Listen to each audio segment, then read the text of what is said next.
NFL Etc 44. Algum dia do mês de junho de 2021. Eu sou o Ticas e chegamos mais uma vez nessa off-season que tá parecendo quase interminável. Mas pelo menos o noticiário da última semana até que foi meio frenético. Facilitou a vida aqui do nosso pauteiro. Como sempre, eu chego muito bem acompanhado dos comentaristas mais clubistas da podosfera de futebol americano nacional. Começando por ele, o homem que tem sido o terror dos conselhos tutelares espalhados pelo Brasil, Luiz Vitorino, o nosso Magal. Fala, Magal. Os ouvintes que são pais de menino pequeno, aqueles que ouvem no carro, às vezes levando o menino para algum lugar, eles vão poder ouvir esse episódio perto das crianças ou já que vai ter mais assunto de antivax aí, sua metralhadora de palavrão veio afiada mais uma vez. Tudo bem contigo? Como é que você tá? Fala, meus amigos do NFL Etc. Cara, eu falo palavrão mesmo, não tem muito jeito não. Quando eu fico puto eu falo palavrão, mas a culpa não é minha, a culpa é do antivax. Se o cara tivesse tomando vacina direito, eu não tinha motivo nenhum pra xingar ele. Aí eu ia, pelo contrário, eu ia elogiar. Então os pais que quiserem reclamar, eu recomendo encaminhar as reclamações para o Josh Allen, agora para o Cole Beasley e para os outros antivax malucos lá da NFL. Seus meninos não aprendem, não? Não fica xingando aí no evento de família, fazendo passar vergonha, não? Não, aí essa era uma outra possibilidade. Para eu xingar menos, a gente pode convidar a minha esposa para participar do NFL, etc., que ela não deixa eu falar palavrão. E fechando o nosso time, o homem que carrega a braçadeira de capitão desse podcast. Claro que pelo critério de antiguidade. Wallace Matos, o nosso Oli. Fala, Oli. Esculachar o jogo porque jogou de chuteira verde é a atitude correta ou é mimimi da Fiel? Fala, Ticas, fala galera que tá ligada no NFL, etc. O Magal xinga muito menos quando a esposa dele tá perto mesmo. Mas não é por isso, não é porque ele fica calmo. Não é nada que ela proíbe, é que ele fica um pouco mais na terra. Capitão, o negócio do capitão é o seguinte: antiguidade é posto e é nós aqui, a gente não perde não. Tá chegando a minha vacina aí, daqui a pouquinho vocês vão ver o velho vacinado. Agora, eu tendo a achar que essa coisa da chuteira é liberdade individual. E aí eu vou no espírito dos jogadores de futebol americano, né? Minha causa, minhas chuteiras. Que tem esse slogan e esse dia que eles podem usar.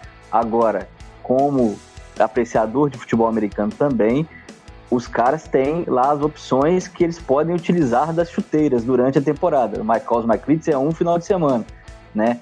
Que é liberado aí para os jogadores. Se não me engano, agora nas últimas temporadas tem sido 2, né? Eles têm sido mais flexíveis com isso. Mas durante a temporada tem as cores do time e as cores do time têm que ser respeitadas da chuteira até as luvas, aqueles punhos que eles usam também, né? E a maioria são fornecidos pelo próprio time. Aqui no Brasil, no futebol, é completamente diferente, mas é bom evitar essa coisa do rival, né? Usar chuteira cian, como dizem aí, azul turquesa, ou verde água, para bom entendedor, meia chuteira basta, né? O Jô sabe muito bem que não pode usar verde, nem algo parecido no Corinthians, então ele fez para provocar, né? Óbvio. O Camara, naquele jogo do recorde de touchdowns na rodada de Natal, pagou uma multinha lá da No Fan League, porque jogou com uma verde e uma vermelha em celebração à data natalina. E ficou na história, já que ele bateu o recorde, né? Exatamente. E aí você vê que é muito mais criterioso e muito mais rígido o código de uniformes da NFL, né? Bom, sem mais delongas, no episódio de hoje voltamos ao nosso formato tradicional, mas nem tão tradicional assim, tem uma pequena diferença. A gente começa com headlines, depois a gente vai pro Treta na TL especial da T-News. Tava sumido, né, o nosso Treta na TL todo policial. E pra fechar, tem a volta do meu, do seu, do nosso TD ou Fumble.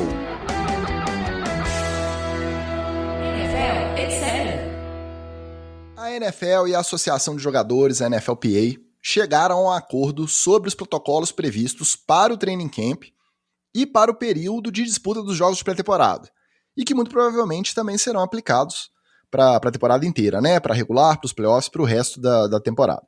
Aí, conforme esperado, ficaram marcantes as diferenças entre os jogadores vacinados e os jogadores não vacinados.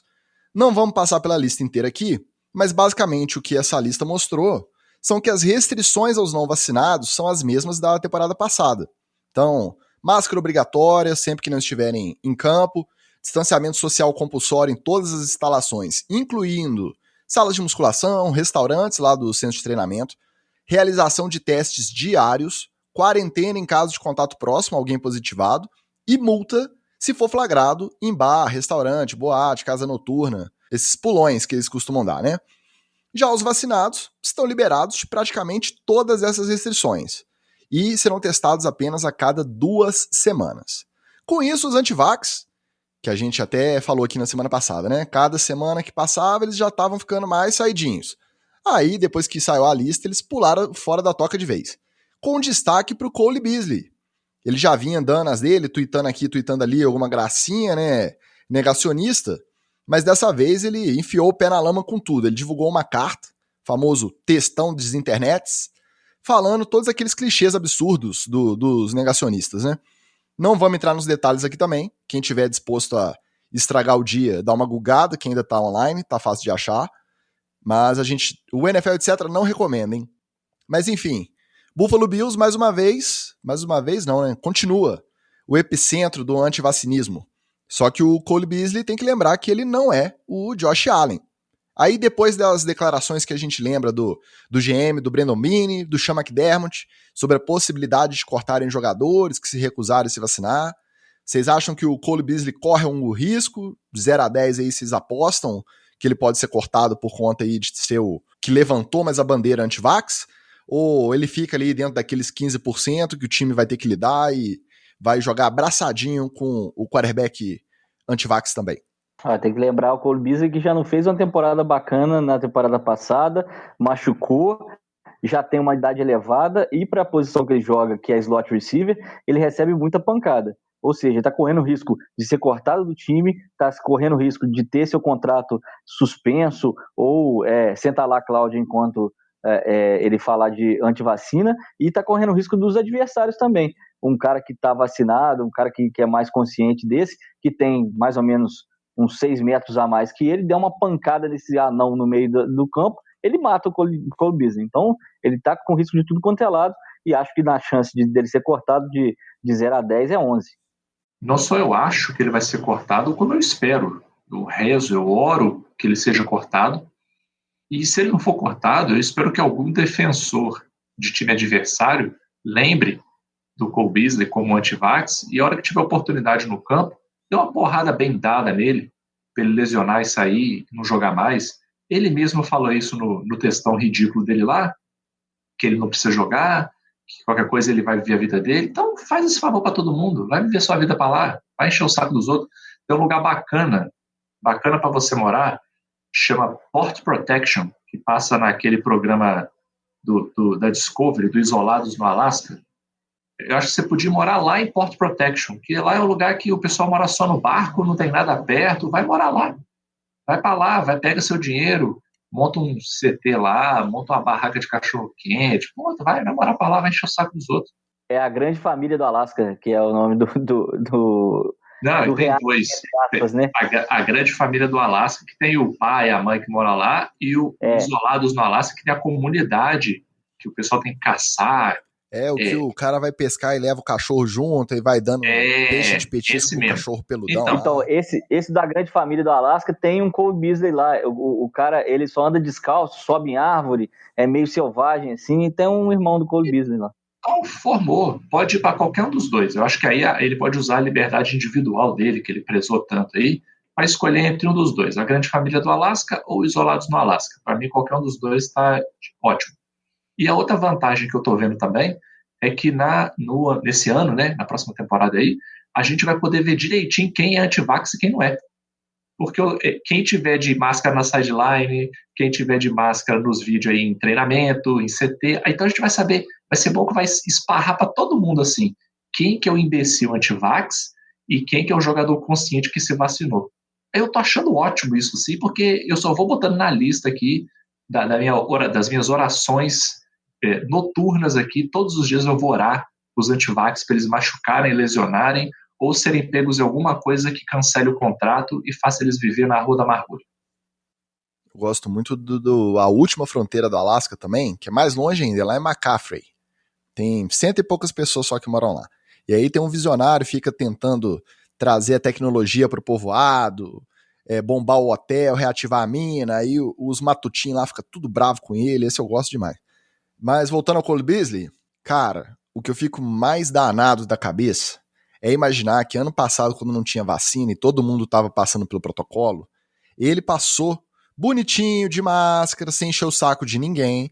Aí agora, só porque o coleguinha, que não é negacionista, não é anti-vax, vai poder flexibilizar as restrições, ter a liberdade merecida dele, porque ele se preveniu e ele não representa tanto risco para os colegas, igual quem não se vacinou, aí ele vai me dar chiliquinho? Pelo amor de Deus, cara. Eu quase virei o Vitorino aí quando eu vi essa notícia e disparei a metralhadora de palavrão. Mas me controlei porque, né, que sou um homem de respeito. Chegou a engatilhar. Engatilhei, mas aí depois larguei de lado que eu sou anti-armas também. Como nem só de idiotas é feita a NFL, a notícia da última segunda foi o vídeo divulgado pelo defensive end do Las Vegas Raiders, o Carl Nassib, assumindo ser homossexual. Um vídeo simples, rápido, um papo reto, para anunciar a doação de $100 mil para uma ONG que cuida da prevenção de suicídio da população LGBTQIA+. Com isso, Nassib gravou seu nome na história como o primeiro jogador da NFL a se assumir enquanto ainda joga. Vocês acham que agora a gente pode esperar que outros jogadores gays sigam o mesmo caminho? Ou ainda é ingenuidade acreditar nessa mudança de paradigma aí, não só na NFL, mas nos outros esportes profissionais também? Pô, eu espero de verdade que agora finalmente as pessoas tenham liberdade para se assumir. O que a gente não pode achar, como muita gente por aí ainda acha ingenuamente, inclusive até cometendo um ato falho, às vezes a pessoa escreve ou comenta desse jeito, né? Não, que o Nassib aí é o primeiro jogador gay. Ele não é o primeiro jogador gay, não. Ele é o primeiro a se assumir. Se assumir. Jogador gay, você não precisa ter a menor dúvida. Não, que já tiveram vários também, né? e tem um monte ainda hoje. Vários e tem um monte no college, tem um monte no high school, tem um monte no PUI lá, pelo amor de Deus. Tem vários casos dos que se assumiram só após a aposentadoria, justamente com medo da represália de se assumir enquanto joga. Então, o fato é histórico por conta disso, né? Exatamente. Então, eu acho que a primeira coisa é a gente esclarecer o que é o quê, né? Ele foi o primeiro a se assumir enquanto jogador, né? Enquanto estava na ativa. E eu acho que é um negócio assim, as pessoas ainda não entenderam o verdadeiro sentido de representatividade, né? O pessoal fala assim, tem gente, né? Não gosto de chamar de pessoal, porque dá a impressão de que é uma pessoa, né? Que é um ser humano, né? Tem uns bípedes mamíferos, às vezes, que falam assim, para que o cara tá falando isso daí contando pros outros? Ele pode ser, fica na dele aí, fica quieto. O problema é que quando você não tem representatividade, você impacta o cara que também é jogador, que também é gay e que também não se assume, porque ele tem receio de se assumir, e aí depois que um já se assumiu, os outros se sentem mais confortáveis para assumir. Você tem o impacto no cara que gostaria de ser jogador da NFL, só que ele é gay e ele pensa assim, cara, é melhor não ser jogador da NFL, sabe por quê? Não tem nenhum jogador da NFL que é gay assumido. Quando você assume, é um ou outro e é depois que o cara aposenta. Então, eu não vou tentar ser jogador da NFL. E aí, a gente pode, e provavelmente perde, vários Tom Brady, vários Tony Gonzalez, vários Eli Manning, só citando aqui jogadores de alto calibre, porque o cara é gay, aí o cara ficou com receio de entrar na NFL, preferiu seguir algum outro caminho, às vezes até dentro do esporte, mas em algum outro esporte onde o cara se sentisse um pouco mais confortável, ou a mulher também, né? Então, essa questão da representatividade, ela é essencial. Por isso que a gente tem que ter, e felizmente, a gente já começa a ver esse efeito nas crianças hoje em dia, os efeitos positivos da representatividade. De, por exemplo, em outros âmbitos que não do esporte, onde você já tem uma representatividade maior de negros, de gays, de algumas minorias, de ver que as crianças já não percebem essas diferenças. né? Então, quando você às vezes pergunta para uma criança ou comenta, você fala, você reparou isso, você reparou aquilo, a criança não vê mais aquela diferença que a gente viu, porque para ela isso já é uma coisa que está normalizada, já está naturalizada. A gente vê essa diferença porque para a gente não foi naturalizado isso. Quantos jogadores gays da NFL a gente conhece? Agora a gente conhece um que está na ativa, né? Se isso acontecesse há muito tempo, seria o equivalente a você perguntar assim, quantos jogadores da NFL você conhece que jogam golfe? Eu sei lá, uma porrada. Por quê? Porque o cara pode jogar golfe. E a gente não faz distinção de, você viu o Tom Brady jogar golfe? Nossa, meu Deus.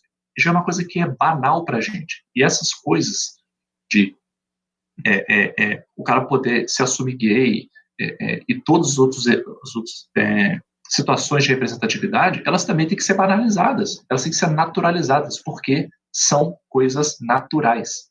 O que é artificial, o que é falso, é a distinção e a diferenciação que a gente criou ao longo do tempo. É isso que o pessoal tem que entender. Se eu pudesse, eu bateria ainda mais palmas para o Nassib, e eu tô vendo que eu vou ficar pobre de tanta jersey que eu estou com vontade de comprar. Porque agora eu gostaria de ter uma jersey do Nassib também. Inclusive, desde ontem já é a número 1 em vendas no site oficial da NFL, a jersey 94 do Raiders, Carl Nassib. 94 foi o número que eu sempre usei aí lá no meu querido Brasília V8. Então, pelo menos isso aí, ó, já fica aqui, eu aproveito para dar um abraço aqui pro Magrão, que foi o cara que me passou o número 94. Eu só desejo muita sorte e muito sucesso para a carreira do Nassib, porque é uma combinação de duas coisas. Primeiro, porque ele atraiu para ele uma pressão gigantesca que a gente não tem nem noção de como é que vai ser nessa temporada, porque é um cara que se pronunciou de um assunto que muita gente tem medo de falar, né? Nem medo de se assumir, não estou nem falando assim, nós três homens aqui, brancos, héteros, a gente tem medo de tocar no assunto e não ser proporcionalmente ou não fazer a coisa certa, que é louvar a situação, usar uma expressão errada ou deslizar. A gente que se importa com o assunto, a gente tem receio de tocar no assunto. E ainda mais quem vive na pele e pode viver preconceitos e pode viver represálias, até de companheiros de equipe mesmo, com cabeça muito mais fechada. Então, que ele tenha o equilíbrio para poder manter a cabeça boa e muito sucesso na carreira. E vamos lá, o Magal sabe disso porque joga na posição dele. Defensive end é uma posição completamente agressiva no futebol americano. É o cara que tem que ir atrás do quarterback, tem que dar de frente com uma montanha de quase 200 quilos de bife na frente dele, que é a linha ofensiva. Então, tornar isso uma posição de sucesso e ter mais sucesso e levar o Raiders à frente, fazer jogadas de impacto e realmente ter uma carreira de sucesso vai ajudar não só pessoalmente o Nassib, como toda a comunidade, porque ele vai mostrar, por exemplo, que não é porque ele é gay que ele é mais soft do que os outros caras que jogam na posição, que não é porque ele é gay que ele deixa de cumprir os pré-requisitos básicos, e um deles é a agressividade na posição de DE. Então, desejo só muita sorte para ele. É algo que a gente não esperava, e realmente, e depois que você olha para trás, você vê quanto tempo levou, né? A gente está em 2021, e isso, pelo menos de levantar discussão, de falar sobre, e de alguns jogadores que se assumiram gays logo depois de aposentar, né? Depois de ter a carreira pronta, e isso já tem pelo menos uns 20 anos. Né? E a discussão e as opiniões contrárias e favoráveis, elas sempre foram muito mais alarmantes do que esse fato. E isso é um fato. É o primeiro jogador em atividade que assume ser gay na NFL, e é espantoso. Quando a gente estava lendo a pauta aqui, eu até fui pesquisar e realmente é espantoso. Em 2021, a gente está tendo que comemorar, né, e tem que se comemorar mesmo, a primeira aparição, né, de um jogador gay. É uma sensação dúbia, na verdade, né? Ele mesmo fala que não deveriam fazer um grande fato, né? Disso uma grande coisa. Deveria ser normal, independente da orientação sexual, o cara, ele executa o que ele tem que executar em campo ali, ele vai ser um jogador profissional de futebol americano, e ponto. Né? Se ele gosta de homem ou de mulher, não devia fazer a menor diferença para como ele é avaliado. Aí é inevitável a gente lembrar do caso do Michael Sam, né? Em 2014, draftado pelos Rams. Eu não lembro se ele se assumiu ainda durante a faculdade ou foi entre o término do college e o draft. Eu não lembro exatamente. Mas foi no final do college. Eu lembro do Michael Sam e aí eu fui pesquisar também, foi no final do college. Uhum. Então, aí você vê que pelo talento que aparentemente tinha, né? Porque hoje a gente já não consegue mais saber.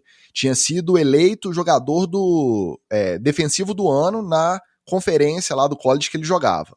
Ele despencou no draft, né? Por um jogador heterossexual que viesse com o mesmo background ali de desempenho no college, dificilmente cairia tanto. Mas aí foi lá pro training camp do Rams e foi cortado antes de começar a temporada. Até assinou com o time de treino do Cowboys depois e não fez parte de nenhum roster ativo a partir dali. Né? Então, assim, é inevitável a gente se perguntar até que ponto foi, porque realmente tem jogador que não consegue fazer o pulo, que não consegue subir de nível. Mas até que ponto isso não foi puro preconceito? A gente não tem como bater esse martelo hoje. E o que o Vitorino falou no começo da fala dele, cara, é estatístico. 4% da população americana é homossexual assumida, fora os que não são assumidos.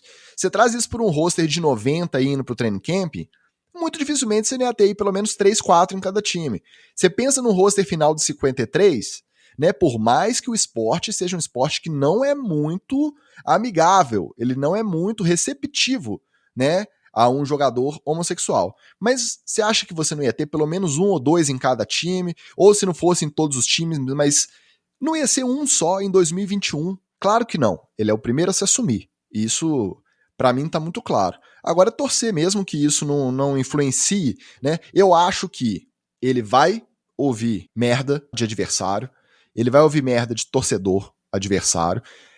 A reação da NFL foi a que eu esperava. Então eles fizeram uma doação, a liga em si, né, o escritório da NFL, fez uma doação de mesmo valor para a ONG lá que cuida do suicídio, da prevenção do suicídio da população LGBTQIA+, então a NFL botou mais $100 mil, presidente do Raiders veio dar declaração em apoio, o John Gruden também, claro que o John Gruden cometeu um certo ato falho, mas assim, também não vou ficar crucificando o cara aqui não, mas ele falou algo do tipo, o que nos faz diferentes é o que nos faz especiais, alguma coisa assim. Sendo que o intuito todo do comunicado do Nesby era o quê? Cara, eu não sou diferente de ninguém. Eu sou homossexual, ponto. Mas assim, não vou julgar, entendeu? Todas as manifestações públicas foram apoio. E eu confesso que eu fiquei até surpreso. Porque eu entrei em alguns sites aí com a notícia e eu fui ler caixa de comentários. Eu sempre, vacina, eu vou lá. E dessa vez... Você é muito ousado. Você é muito ousado. Você brinca com perigo. Mergulho no chorume, que chama. Pois é. Mas aí a gente tem que chegar aqui com a metralhadora afiada, igual o Magal, né? Só que dessa vez eu fui positivamente surpreendido. Porque os que foram mais alheios à causa, e que não fizeram questão de demonstrar apoio explícito, tudo bem, né? Numa caixa de comentário, a maioria anônimo. Mas foram os caras que falaram assim, cara, não importa o que você faça fora de campo. Se você estiver dentro de campo e você resolver, palmas pra você. E muita gente apoiando. Eu confesso que eu fiquei surpreso, porque eu vejo tanto negacionismo aí quando a gente tá discutindo vacina, eu vejo tanta gente minimizando questões raciais. Eu confesso que eu fiquei surpreso com a famosa caixinha de comentários ser basicamente positiva. Eu fiquei bem feliz, viu? Isso é bacana, até porque essa frase que você falou poderia ser o lema da NFL, né? Não importa o que você faz fora de campo. Por isso tem tanto bandido que ainda joga. Exatamente. Pelo menos agora a gente usa o lema para uma coisa que realmente interessa, né? Suprema Corte Americana aprovou por unanimidade a extinção do limite de valor para compensações relacionadas à vida acadêmica dos atletas universitários, o que foi encarado como o primeiro passo oficial na direção da tão esperada profissionalização dos jogadores do college football. Aí, Wallace, primeiro você disse... Tá certinho, se eu entendi direito o teor dessa decisão. Eu vi que já estava rolando também uma ação para permitir que os atletas possam fazer contratos de patrocínio, explorar direito de imagem independente das faculdades que eles jogam, né? E você disse lá no nosso grupo que você acha que a médio prazo isso pode interferir diretamente no sucesso até da NFL, na projeção da NFL como liga profissional. Então explica aí pra gente, você que é o nosso representante do college football. Abraço, Rafael Cooper. Explica pra gente como que você encarou essa decisão e como que isso aí pode se desenrolar. É isso, Ticas, você explicou direitinho mesmo. É uma decisão importante porque ela é o segundo degrau dessa escada de uma liga bilionária, a NCAA, há 2 e ainda com pandemia. Aliás, 3 temporadas, fatura $1 bilhão. Isso mesmo, um BI. $1 bilhão no mercado americano, e ela é basicamente composta por times e conferências que ganham dinheiro em cima de atletas que jogam de graça, né? O jogador de futebol americano do college, ele não pode receber dinheiro para jogar, ele só pode receber as famosas bolsas escolares, né? E estrutura para poder cumprir o seu tempo na faculdade. Ele não pode, só incentivos acadêmicos, só podia receber incentivos acadêmicos para jogar no college. E isso gerou uma distorção muito grande entre as grandes universidades, grandes programas, que têm muito dinheiro. A gente já falou isso aqui algumas vezes na NFL, etc., porque as pessoas saem das universidades e voltam para doar quantidade de dinheiro exorbitantes, já que a maioria dos formandos americanos consegue ter uma vida bacana. E aí tem essa relação umbilical com a própria alma mater, como eles falam lá, né? E a gente vem do latim, que é onde eles se formaram, né? E aí esses programas têm muito dinheiro, né? Por exemplo, o melhor técnico de futebol americano, na minha opinião, dos Estados Unidos, ele é técnico de uma universidade, que é o Nick Saban, que é do Alabama. É um cara que é um gênio de defesa, é um cara que planeja ataques como ninguém, e se estivesse na NFL ia ter muito sucesso, mas ele ganha mais, sim, ele recebe mais dinheiro no college, então ele não sai de Alabama. Agora, os jogadores não podem receber, nunca puderam receber. E aí, no ano passado, né, aliás, em 2019, saiu uma decisão no final do ano por conta de um jogador de basquete, né? As ligas de basquete no futebol americano são as maiores da NCAA, né? Que é a entidade que cuida do college, né? A National College Athletics Association. Então, é a associação das atléticas. Você que tem sua faculdade, né, sabe como é que é. No Brasil é recente esse movimento de atléticas fazendo aquelas competições entre universidades, muito mais para beber cerveja do que para jogar mesmo alguma coisa, mas é bacana, mesmo assim é bacana, já, a atlética das universidades já serve.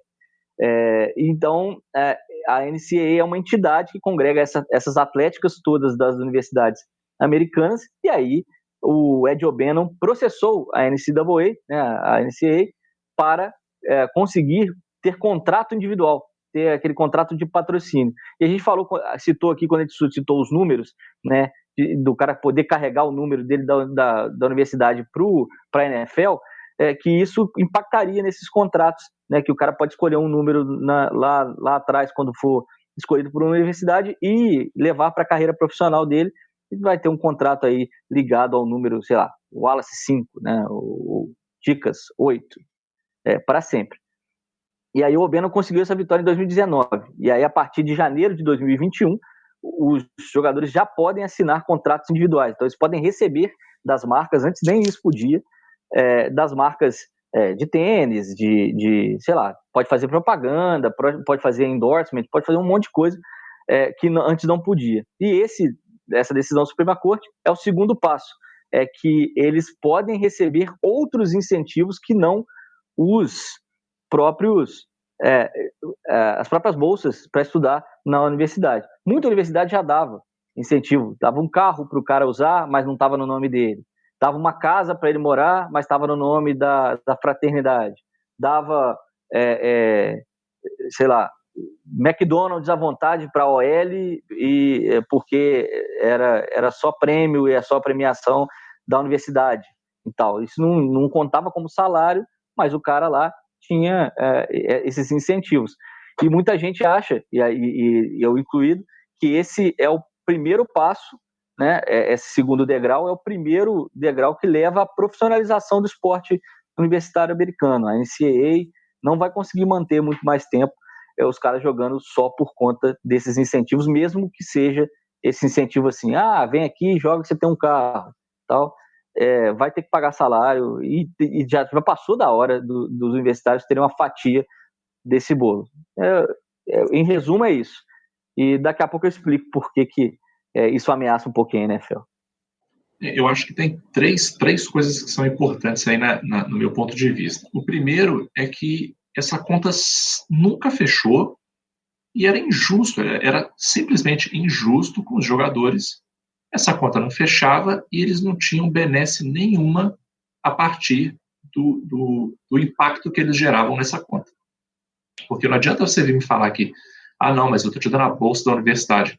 Pô, cara, assiste um jogo aí do college, olha a quantidade de gente no estádio, olha a quantidade de jersey que vende, aí você vem me dizer que você está pagando a universidade do cara?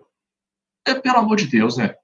Os contratos de transmissão das Power 5. Exatamente. Nossa, exatamente. dinheiro Não tem de como, televisão cara. pesadíssimo. Não tem como. Pesadíssimo.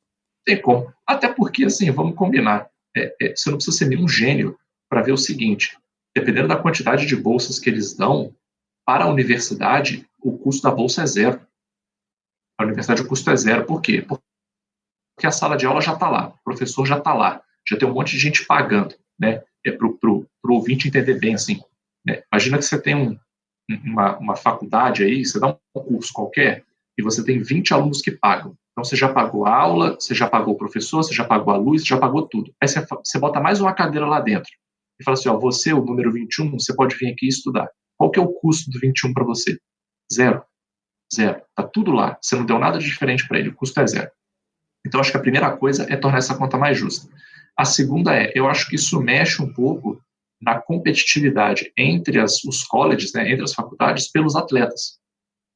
Por quê? Porque dependendo do pacote, né, do contrato que o cara possa ter numa universidade ou na outra, isso vai fazer com que os caras tenham mais interesse de ir para uma universidade ou para outra, e isso dá chance para universidades que às vezes não têm uma qualificação técnica tão boa, trazer jogadores melhores com um pacote, né, de remuneração que seja mais atrativo para ele.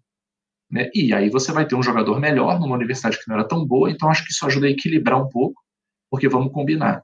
Na NFL você até tem essa variância legal aí de times que estão em alta e times que estão em baixa. No college, isso aí praticamente não existe. Né?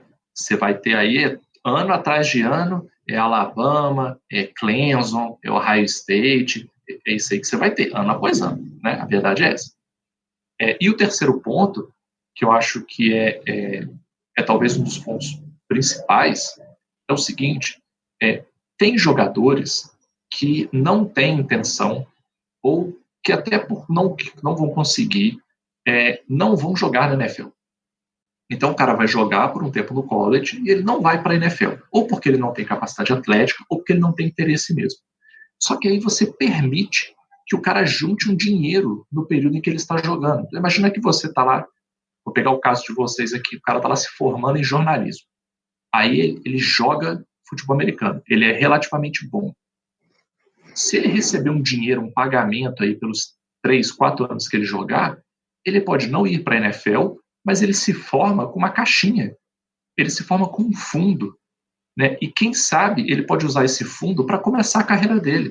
Ele pode começar esse fundo para pagar uma pós, ele pode pegar esse fundo e abrir um negócio dele, ele pode pegar esse fundo e investir em aumentar a qualificação dele, estudar em outro país, fazer um sabático, qualquer coisa assim. Então eu acho justo que o cara tenha essa benesse, porque afinal de contas ele contribuiu.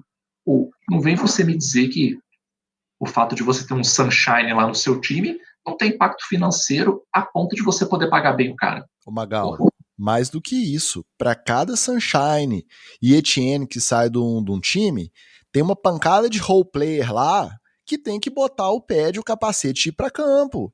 Os times do college não são feitos só de jogador que vai virar estrela da NFL, não. Os que são muito bons no college, às vezes não conseguem subir de patamar, não conseguem chegar na NFL e ter sucesso. Então, assim, esse cara que tá lá, treinando, acordando 4 horas da manhã pra treinar 4h30, 5 horas da manhã, antes da primeira aula às 8, esse cara tá ganhando a bolsa ali, às vezes sabendo que ele não vai subir, não vai chegar no nível profissional, mas sem ele não tem time pro Sunshine da vida também. Ô, Ticas, e ele tá, inclusive, aumentando o valor do passe do Sunshine, né? Exatamente. Então, eu vou dar o exemplo para poder ficar justo também e dar nome aos bois, né? A ação que teve decisão agora foi a Alston versus NCAA. É o sobrenome de um running back que não foi para a NFL. É o Sean Alston, que jogava em West Virginia, no West Virginia Mountaineers. Ele era running back e ele não chegou à NFL. Ele saiu do college em 2012 e acabou desistindo da carreira, na verdade, assim, acabando a carreira dele. Ele não foi draftado, chegou a treinar com o New Orleans Saints em 2013, mas não fez o corte e não conseguiu engatar na NFL. Aí ele se formou em West Virginia e se formou em criminologia em West Virginia, tem um MBA da Universidade de Southwest em 2015 e hoje ele é um oficial condicional do Departamento de Justiça Juvenil de Virgínia. Então, tá aí, o cara que não conseguiu chegar na NFL é o cara que conseguiu, digamos, o início de uma carta de alforria dos jogadores da NCAA. Isso sem entrar no mérito dos jogadores que têm lesões que encerram a carreira no college. Então, às vezes, tinha talento, podia render no nível profissional, mas aí disputando por uma universidade, vestindo o uniforme de uma universidade, entrando em campo, se machucando ao ponto de ter que mudar a vida inteira sem receber um tostão furado por conta disso. Para você ter uma ideia de como é que muda aí essa relação mesmo, tinha jogador, e isso era muito comum na década de 90 e na década de 80, que no college ele era estrela do futebol americano nas universidades, que tem contratos, como vocês falaram, de transmissão altíssimos, a temporada inteira sold out, algo que eu vou abordar daqui a pouquinho, e o cara passava fome, literalmente passava fome e morava na rua quando não tinha temporada, quando ele não estava na universidade, porque morava no alojamento da universidade, se alimentava pela universidade, e aí quando tinha férias e ia voltar para casa, entre aspas, esses caras ficavam na rua mesmo. Você via, tem altos documentários aí de gente que acabou sofrendo com a epidemia do crack na década de 80 e virou viciado justamente porque saiu desse ambiente que ele era seguro ali no college e tal. Então, são casos muito, muito extremos, mas que rolava isso. E hoje em dia não rola mais, e aí, por enquanto, os incentivos só podem ser dados em relação à universidade, ou seja, não pode pagamento ainda, né? Ainda não pode pagamento, mas já pode a universidade fornecer oficialmente um carro, fornecer oficialmente roupa para ele se vestir dia a dia, porque antes é só material esportivo ligado ao time que eles podiam doar. A bolsa de estudo pode ser completa, aí agora a casa já não precisa estar no nome de uma fraternidade, já pode estar no nome do jogador, então já pode praticamente tudo menos pagar em dinheiro, e o pagar em dinheiro é o próximo passo. E por que isso pode afetar a NFL? Nos Estados Unidos o college ele é muito mais forte, e aí o Ticas vai ficar bravo comigo, mas não tem jeito, ele movimenta muito mais gente e mobiliza muito mais torcedores do que a NFL. A NFL ela é uma liga profissional e ela tem esses objetivos, metas e tal, mais, digamos, altos, né? O faturamento é mais alto e tal. Mas o college ele mexe com a comunidade da região, com gente que se formou lá e quer voltar. Então você vê que o college é meio que torcedor raiz, aquele cara que que mora do lado de uma grande universidade e sonha estudar lá, ele torce para o time da universidade, ele vai aos jogos, mesmo que seja uma universidade pequena, o Last Chance U mostra isso também, e a comunidade abraça mais. E com esse tipo de envolvimento, e com o distanciamento dos ricaços da NFL, né, os jogadores que acabam ganhando milhões da torcida, eu acho que uma liga bem estruturada da NCAA, ela tende a faturar mais e se tornar uma liga concorrente da NFL. Claro que a NFL vai tentar fazer que elas sempre sejam complementares, mas aí vai depender do crescimento da NCAA. Tem uma comparação que é meio esquisita, mas me falaram uma vez e me ajudou a entender um pouco dessa relação aí da NFL com os times do college. Me falaram para você imaginar a seguinte coisa: imagina que os times de futebol do Brasil, eles fossem universidades, e que você tivesse o campeonato ali das universidades, tal, então Universidade de Flamengo, Universidade de Vasco, Universidade de Botafogo, e você tivesse um campeonato brasileiro que fosse praticamente um time do estado. Então você tem um time ali do Rio de Janeiro, você tem um time ali de Minas. Você vai torcer no campeonato para o time do Rio de Janeiro, no nosso caso aqui, né, para o time de Minas, sendo que você é de Minas? Vai, você vai gostar, você vai torcer, tal. Mas aquela disputa ferrenha ali, você vai ter o Flamengo e Vasco. Porque você estudou no Flamengo, porque o seu vizinho estudou no Vasco, o seu avô estudou no Flamengo. Então, não é que o cara só gosta de college, não gosta de NFL, mas é que o tipo de rivalidade é diferente.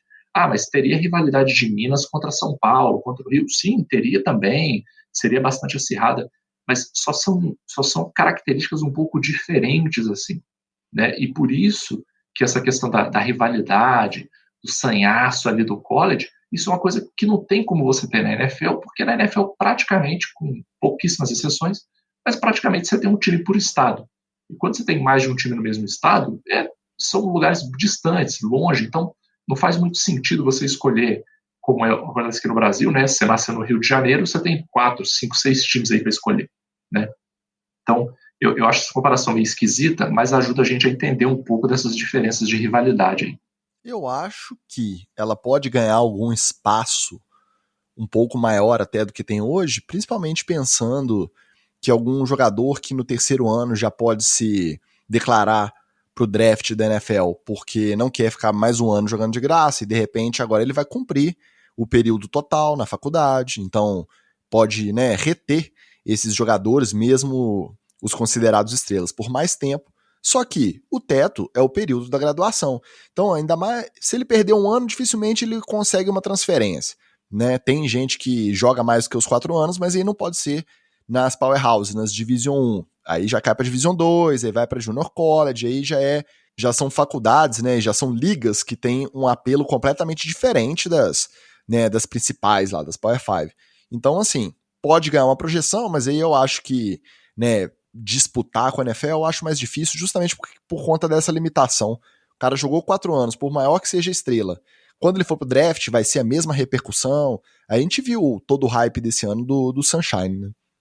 Eu falo em rivalizar no gosto mesmo popular, não rivalizar assim, vamos ter temporada paralela e tal, mas essa é uma solução, inclusive, até boa para a NFL como liga complementar. A gente começou a acompanhar, principalmente no basquete, o pessoal sair da NCAA e ir para a Europa, né? Aliás, não passar pela NCAA, porque você não recebia. Então, pular do high school, ir para a Europa para poder fazer um bate-volta e voltar para a NBA. A NFL não tem uma outra liga que isso possa acontecer, né? Não tem NFL Europa para poder o cara sair direto do high school, jogar na Alemanha e voltar para a NFL. Mas aí a gente volta alguns programas atrás, a NFL Europa está tentando se reativar. Quem sabe aí um dia o cara pudesse ter essa opção. Com isso, a NCAA ela dá uma brecada nisso, podendo pagar, né, e pelo menos incentivar os caras. É injustíssimo o jogador de futebol americano ser explorado no college de graça. É escravidão praticamente. Ô, gente, chega de falar de college, pelo amor de Deus. Bora pro Treta na TL, edição policial, edição da T-News. Isso é uma covardia desgraçada. E se continuar desse jeito, eu não defendo mais porcaria de ninguém. Não defendo mais ninguém. Hoje o Treta na TL é só BO. E aí tem BO envolvendo jogador aposentado, jogador veterano e calouro. Para começar, na semana passada saiu a notícia que o DeAndre Holmes Wilfork, isso mesmo, filho do primeiro ídolo do nosso querido coach Negreiros, o Vince Wilfork. Esse menino roubou o equivalente a $300 mil em joias da família. Entre elas, os 2 anéis de Super Bowl dos Patriots, anéis dos títulos da AFC e também do título que o Wilfork ganhou pelo Miami Hurricanes na conferência do college que ele jogava. Quando os anéis foram anunciados num grupo do Facebook, um comprador interessado mandou aquele inbox, puxou o Wilfork, mandou aquele direct, perguntando, e aí, é legítimo mesmo? Você se desfez? E assim, nosso queridão aí, o Wilfork, descobriu que ele já tinha dado falta, né, dos anéis, mas achou que podia estar num depósito, fez mudança. Não, foi o garotão lá, o DeAndre, que surrupiou. Já o Frank Clark, o pass rusher dos Chiefs, considerado um dos melhores jogadores da posição na liga, ele foi parado numa abordagem policial de rotina e acabou preso por porte ilegal de arma. Mas aí você fala, pô, devia estar com uma pistola ali, né? Um 38, um 22, um revolvinho. Meu irmão, ele estava carregando uma Uzi, uma submetralhadora, numa bolsa de mão aberta no banco do carro. Aí o Clark foi liberado depois de pagar fiança e alegou que a arma era de um membro da sua equipe pessoal de segurança. Então, a equipe de segurança do glorioso Frank Clark tá andando aí com submetralhadora. Já os calouros caóticos que aprontaram aí essa semana foram o linebacker, o Zaven Collins, escolha de primeira rodada dos Cardinals no último draft, foi preso após dirigir a mais de 120 por hora numa área que o limite era 60. Isso já na conversão aí aproximada, né? Também foi liberado após pagar fiança. E o defensive tackle Jalen Twyman, escolha de 6º round dos Vikings, foi baleado 4 vezes enquanto visitava uma tia na cidade de Washington. Aí, por sorte, os tiros foram todos ou de raspão ou superficiais, o jogador não precisou operar. Seu agente divulgou uma nota dizendo que foi apenas um caso de clássico, né, de lugar errado na hora errada, e que a expectativa é que o Twyman se recupere sem nenhuma sequela já para o início do training camp. Esse aí tá cortado, né? Meu amigo, olha, eu não sei nem por onde que eu começo aqui. Eu vou começar pelo Wilfork. Porque, primeiro de tudo, eu queria saber o que o Wilfork tá fazendo, que ele não tá com esse anel na mão o tempo todo. Porque se eu fosse campeão do Super Bowl, eu não ia tirar meu anel nunca. Eu ia dormir com ele, eu ia tomar banho com ele, eu ia comer com ele, eu ia fazer o tempo todo. Eu acho que eu ia parar de viajar de avião, porque eu tenho que tirar o anel para passar no raio-x, então eu vou de carro. Magal, você lembra do tamanho dele quando ele jogava?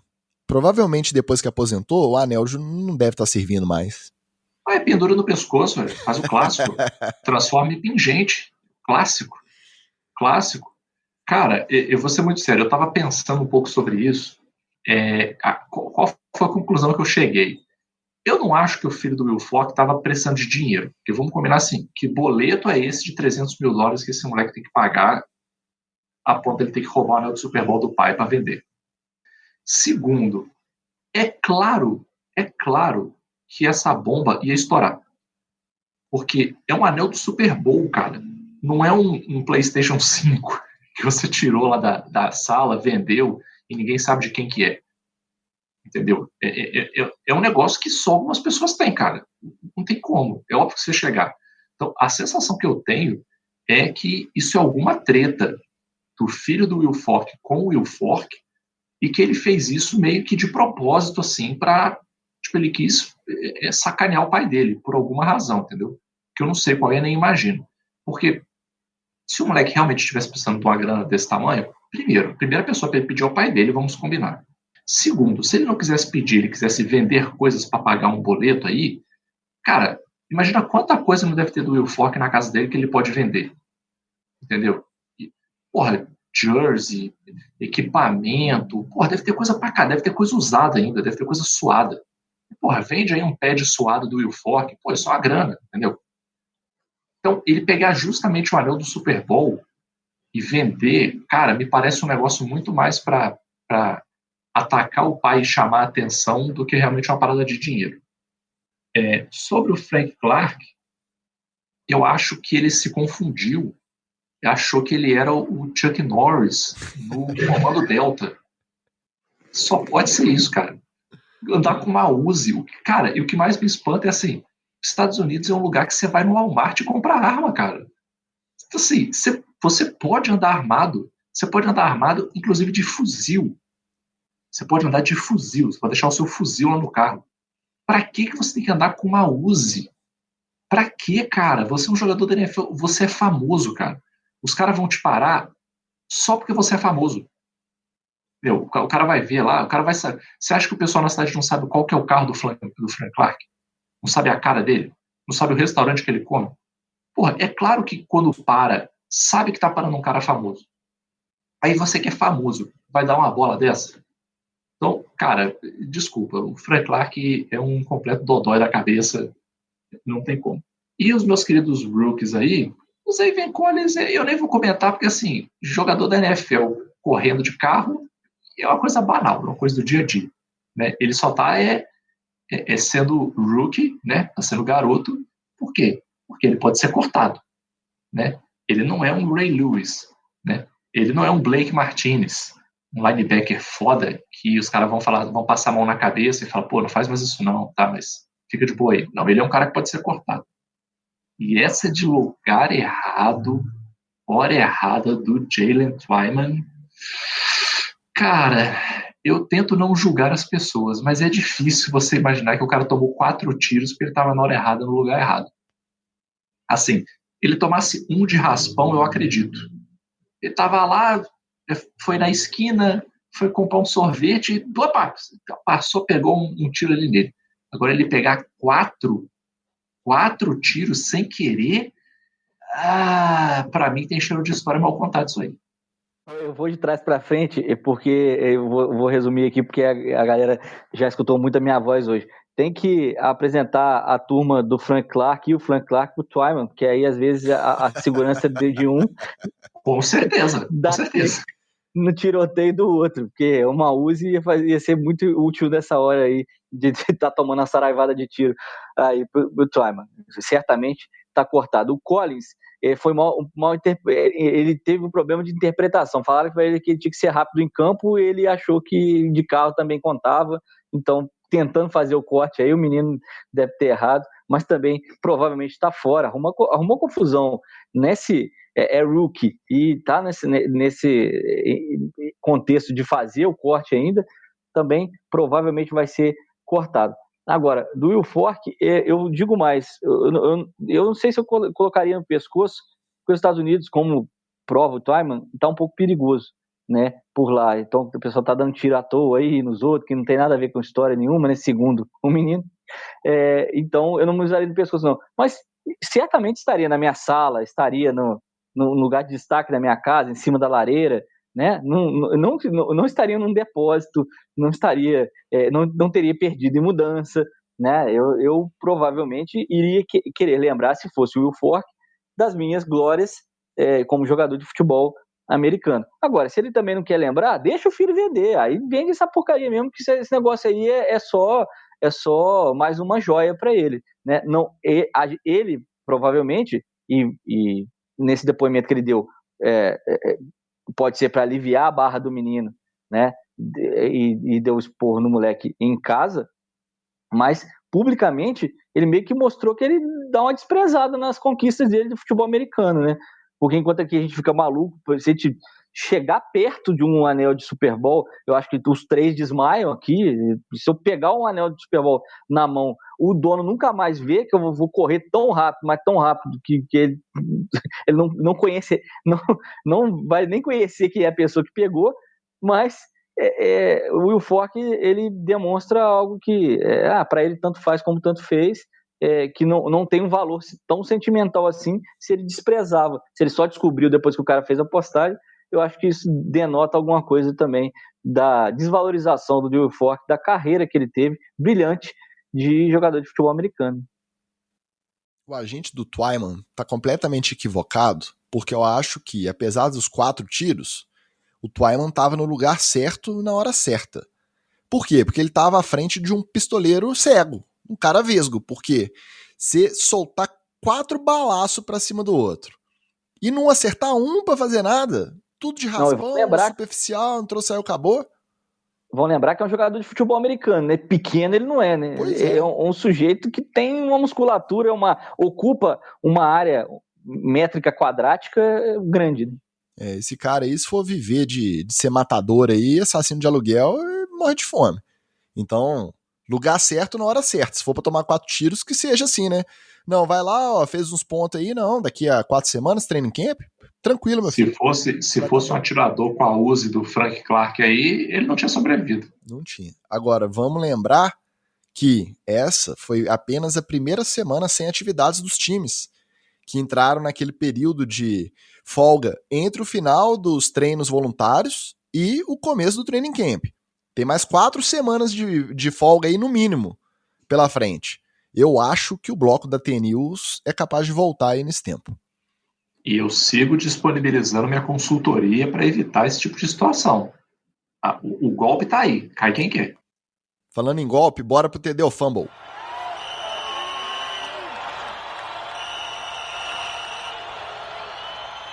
Derek Carr diz que quer se aposentar um Raider, que provavelmente abandonaria o futebol americano se tivesse que jogar em outro time. Golpe tá aí, cai quem quer. Suposta declaração de amor, colocando pressão em um dos times citados como destino preferencial do Russell Wilson e um dos times também cogitados ali em algum momento como possível destino do Aaron Rodgers. E aí, o Carr botar essa pressãozinha no próprio time, é TD ou Fumble? Pô, é fumble porque todo mundo sabe que nenhum outro time que é o Derek Carr, é óbvio que ele tem que se aposentar o Raiders, se ele sair de lá ele não vai arrumar lugar nenhum, então não adianta se convencer aí não, se alguém quiser jogar lá, é só bater na porta do Raiders e falar assim, meus queridos, estamos aí, sou QB, esse menino aí a gente encosta ele, acabou. Para mim é fumble porque o Derek Carr está falando o óbvio. Só existem essas 2 possibilidades. Ou ele fica lá nos Raiders e se aposenta o Raider, ou se os Raiders trouxerem o Russell Wilson ou qualquer outra pessoa de QB, ele não vai arrumar lugar nenhum, ele vai ter que parar de jogar e ele vai se aposentar um Raider. Então, o cara vinha aqui para defender o óbvio, para mim é fumble. TD. Lá vem o subversivo. Claro que é TD. É claro que é mentira, porque se ele for trocado com a idade que ele tem, tiver a oportunidade de jogar em outro time, qualquer que seja o time, ele não vai deixar de jogar, óbvio que não. Eu acho que ele mentiu conscientemente e botou essa pressãozinha no time ali, vai sair como se fosse traído, vai botar a torcida do lado dele, dependendo de quem vier, né? Porque se for o Russell Wilson ou o Aaron Rodgers, aí a torcida não vai nem lembrar quem é Derek Carr. Mas pelo sim, pelo não, só de jogar uma pressãozinha ali no front office, TD. Novo centro de treinamento dos Dolphins inclui em suas instalações um escorregador gigante entre 2 andares. Brinquedo de criança no ambiente adulto profissional composto por jamantas. É TD ou Fumble? É claramente um TD. Não tem nem o que discutir. Especialmente se tratando do Miami Dolphins, né, que por estar na Flórida já tem um apreço maior por escorregadores, toboáguas e diversões aquáticas de uma maneira geral. Então, para mim, é TDzaraço. Meu querido, vou repetir a minha frase que mais falo na vida. A Flórida é a Bahia dos Estados Unidos. Inclusive, são próximos geograficamente. E o Miami Dolphins é o parque de diversão da NFL. Combinou, pô. É óbvio que é TD. É o escorregador para jamanta descer lá. Imagina, 210 quilos de bife descendo de 2 andares. Tem que ter muita coisa embaixo, né? Tem que ser uma piscina muito profunda ou uma caixa de areia gigante para poder parar esse pessoal aí, que eles devem chegar em 2 andares, mais ou menos a velocidade que um ônibus espacial aterriza em Cabo Cadameral, né? Fumble. Pronto, hoje tá do contra. Pelo que eu vi o tamanhozinho do brinquedo ali indo de um andar ao outro, não saiu barato esse negócio não. Não que o Miami esteja, né, contando aí dinheiro lá no financeiro para decidir onde que vai investir.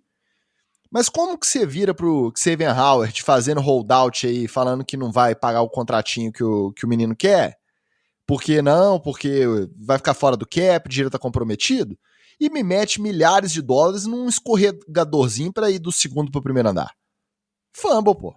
Vamos melhorar a gestão financeira aí, galera. O negócio é esse. O Ticas é aquela velha na reunião de condomínio que não quer que instale a sauna para não ter taxa extra. Deixa botar sauna, deixa o povo fazer sauna durante a semana, pelo amor de Deus. Se for com fundo que já tiver do condomínio poupado, beleza. Mas se tiver que botar uma caixinha a mais, eu não quero, não. Não, ela não quer sauna porque ela não quer ter o problema de ir nua ou ir vestida na sauna. É isso que ela não quer, de verdade. Desse jeito eu vou ficar ofendido, hein? Aaron Rodgers aparece com camisa estampando os dizeres "Estou ofendido", I'm offended, em conferência virtual para divulgação do torneio de golfe em que ele enfrentará o Tom Brady no início de julho. Rei do ranço usar o holofote para tirar sarro logo após ser chamado de camarada complicado pelo CEO dos Packers. É TD ou fumble? Eu gosto muito do ranço do Rodgers, então eu acho que é TD e obviamente teve um recadinho pro CEO lá, né? Eu não sei, nem lembro o nome dele, o rapaz que gosta dos holofotes agora que a mosca azul picou ele. Eu acho que é TD, por incrível que pareça, vou dar esse TD aí pro Aaron Rodgers e acho inclusive que ele deveria mandar uma camisa dessa aí lá para Las Vegas, que o Derek Carr acho que vai querer usar uma camisetinha dessa de ofendido também. Aliás, acho que ele pode lançar uma linha de camisetinhas ofendido, porque tá cheio de ofendido aí na NFL. Um monte de gente ofendida aí. Cole Beasley ofendido, o outro Josh Allen lá, antivax idiota, ofendido também. Tá cheio de ofendidinho aí pela NFL. A gente pode lançar uma linha Aaron Rodgers ranço t-shirts, né, para ele vender pela NFL. Mas por que eu vou dar esse TD pro Rodgers? Porque já que o Tom Brady tá fazendo aquelas piadas sem graça em torneio de golfe, o mínimo que o Aaron Rodgers poderia fazer é vir com uma graçola também de gosto duvidoso para responder à altura. Então, eu acho que pelo menos nesse ponto, o Aaron Rodgers respondeu da forma correta. Então, para mim, é TD. Para mim é TD, mas nem só pela cutucada, não. Eu fico imaginando o Rodgers sabendo, dia tal tem que gravar lá a conferência, lá a coletiva do torneio de golfe. Ele, vou fazer uma sacanagem aqui. Aí ele entra lá no eBay, deixa eu ver aqui, camisa I'm offended, prazo de entrega, não, esse prazo aqui não vai chegar não. Deixa eu ir lá na Amazon, não, vamos lá, I'm offended, preto, escrito branco, tamanho extra large, 3 dias, nossa, será que vai chegar? Aí pum, comprou. Aí será que ele ficou conferindo o rastreio? Putz grila, já é amanhã, não chegou ainda. Nossa, será que eu mando o porteiro receber? Eu deixo avisado que vai chegar? Vai ter alguém em casa, se o entregador vier, eu não vou conseguir usar. Só de pensar, o Aaron Rodgers. Ele é Prime da Amazon. Aí chega mais rápido, né? Chega mais rápido. Mas só de pensar ele nessa logística conferindo ali. Chega igual as bolas dele, vem de drone. Dando o refresh ali, dando atualizar na página de rastreio, pra mim é ter desastre, cara.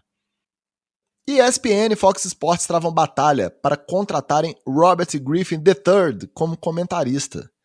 E isso depois dele esculachar pública e gratuitamente o Kirk Cousins e sem receber proposta nenhuma, né, para prosseguir a carreira aí aos 31 anos. Mas ele foi lá fazer os testes, foi considerado um dos melhores a fazer esses testes de vídeo aí das emissoras na história. E aí, abandonar de vez as chuteiras e já garantir um lugar nos microfones aos 31 anos.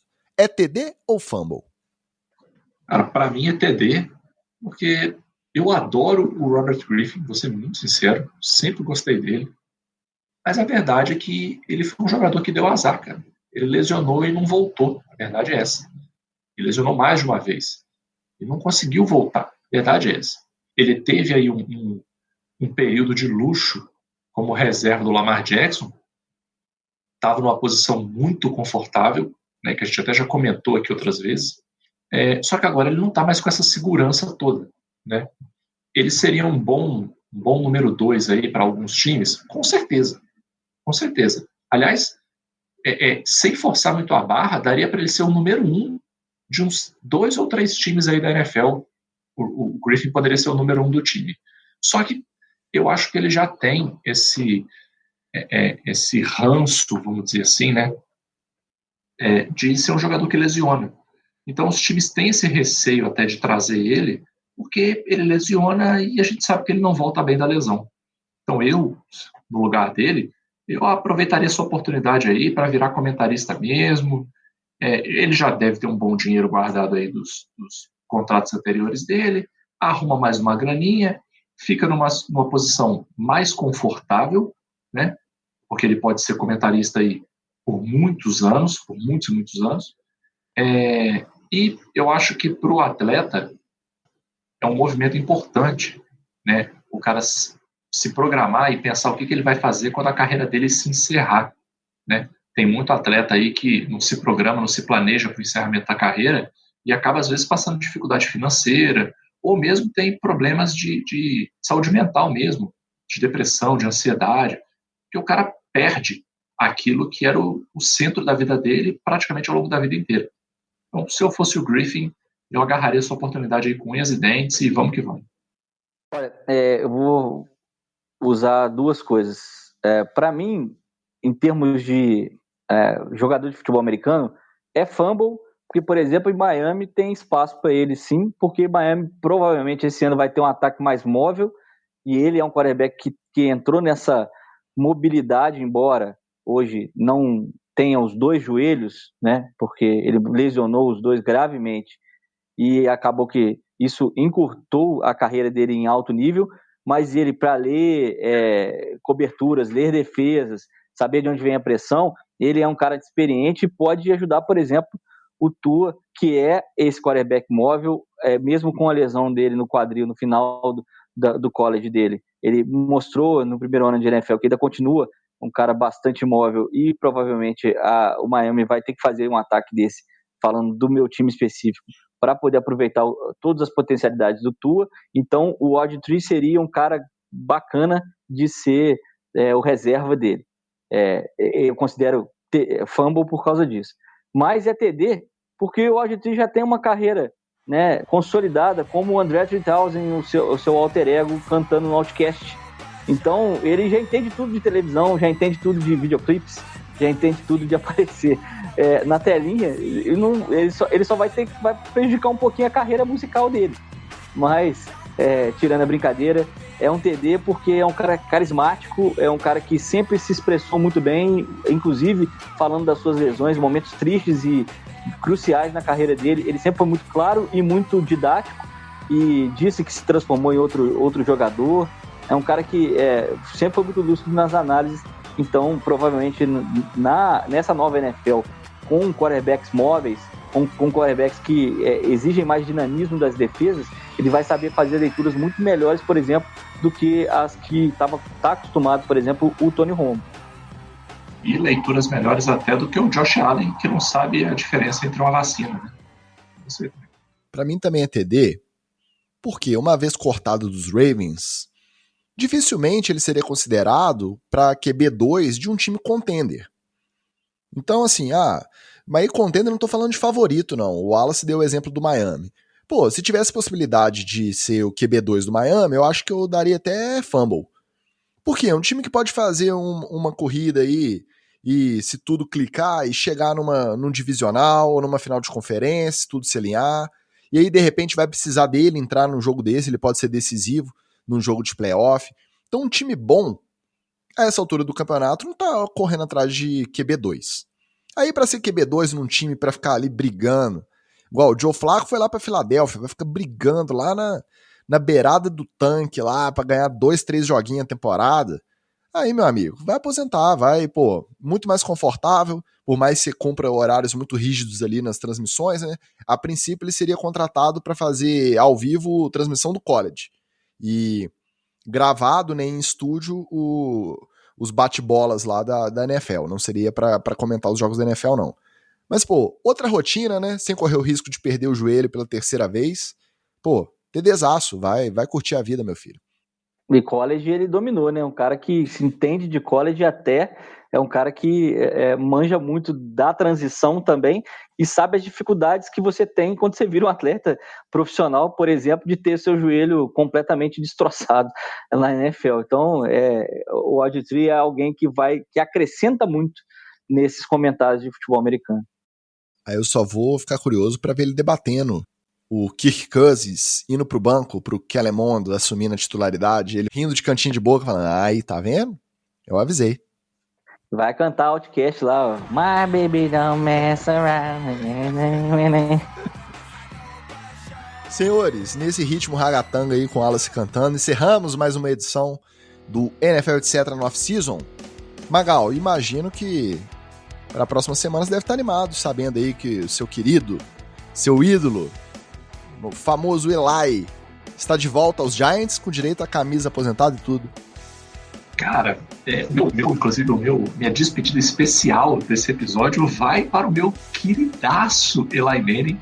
Eu não posso chamar ele de meu pai, já que o Daniel Jones é o meu garotão, mas eu não posso chamar o Eli de meu pai, porque o Eli é um ano só mais velho que eu. Não, então, e ele já é pai do Tom Brady também, já. Ele já é pai do Tom Brady, também tem essa. Aí eu teria que ser irmão do Tom Brady, né? Pelo menos meio irmão do Tom Brady. Então, vou chamar ele de meu Deus, que eu acho que é o título mais adequado. Meu Deus, Eli, nada mais justo do que aposentar a camisa 10, o que aumenta o valor da minha única jersey oficial, que é a jersey do Eli, que já deve ter quase uns 10 anos que eu tenho. Mas fico muito feliz do Eli estar lá dentro do Giants. O Eli é um cara que, acima de tudo, ele expressa o espírito do Giants mesmo, assim. Ele já entrou na NFL tretando porque não queria jogar pelos Chargers, queria jogar pelos Giants. Então só isso aí já faz dele um Giant, um G-Man, de coração e de alma. Então e meu Deus, meu Deus, Eli é o que o Magal gritou todas as temporadas que ele lançava a bola. Meu Deus, Eli, não! Tanto no sentido positivo quanto no sentido negativo. Então não posso dizer que eu nunca gritei meu Deus, Eli. Inclusive, eu fico muito satisfeito porque o Eli Manning vai estar participando na parte ali de entrosamento, de fã, né? Eles deram uma declaração meio genérica, né? Vai estar ali no Business Ops and Fam, não sei o que lá. Mas se ele vai estar envolvido com o negócio de fã, eu acho que é interessante porque o Eli sempre foi um cara muito próximo dos fãs, assim. Sempre fez ações com fãs, sempre topou todas essas pataquadas que os times fazem aí de trazer fã para assistir jogo, assinar camisa, não sei o que. O Eli estava sempre nessas todas aí, nunca foi estrelinha, nunca foi de se fazer de rogado. Então eu fico muito feliz e mando aqui a minha despedida de hoje especialíssima, um beijo no coração do meu Deus, Eli Manning. Wallace, esse meu Deus, Eli Manning, você já conferiu de perto, né? Falando no Olimpo da NFL, antes de você ir embora, Wallace, você acha que agora acaba a tal maldição do Madden com Tom Brady e Mahomes dividindo a capa da edição 2022? Olha, não sei não, fiquei preocupado e porque ver dois grandes QBs que se enfrentaram aí maravilhosamente nesses últimos anos de fora da temporada vai ser ruim, né? O Tom Brady, se ele sair da temporada, ele aposenta e o nosso querido mancador lá já passou por uma lesão grave no dedão na última temporada, o Mahomes. Então, eu fiquei preocupado por eles. Espero que a maldição acabe, porque o Sherman já não jogou nada quando saiu na capa do Madden. A capa do Madden tem sempre essa tradição de acabar com a carreira, ou na verdade acabar com a carreira inteira não, mas com a próxima temporada do objeto da capa. Dessa vez o Madden desafiou a NFL inteira e os fãs da NFL tentando acabar com a temporada de dois dos maiores quarterbacks que estão jogando na atualidade. Resta saber se a maldição vai ser multiplicada por 2 ou se vai ser dividida por 2. Se ela for dividida, às vezes eles só dão uma lesionada, uma merdinha aqui e ali, não é nada demais. É verdade. Ou então a maldição escolhe um só. Se for escolher um só, escolhe Tom Brady, pelo amor de Deus. Não precisa ganhar mais, não. Miami agradece, porque o ranço ainda continua. Um beijo. Se ele ganhar, ele vai ficar insuportável, mais do que ele já é. E fudeu, porque ele vai ganhar anel e romper a maldição do Madden. Eu espero sinceramente que a maldição permaneça. Esse ano é tudo do Corvão e do Amazon. Muito obrigado a você que ficou até aqui. Um abraço e até semana que vem. Falou, valeu!